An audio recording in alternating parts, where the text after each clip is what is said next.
पूजा रामपूर्वा सन्ध्या प्रवर्तते उत्तिष्ठ नरशार्दूल कर्तव्यं दैवमाह्निकम्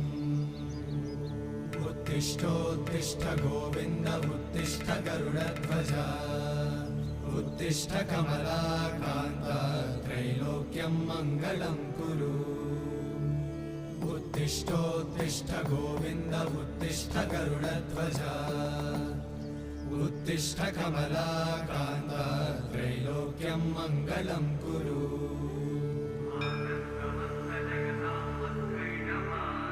मातः समस्त जगतां मधुकैटभारे वक्षो विहारिणि मनोहर दिव्यमूर्ते श्रीस्वामि निश्रित जनप्रिय दानशीले श्रीवेङ्कटेश दयिते तव सुप्रभातम्।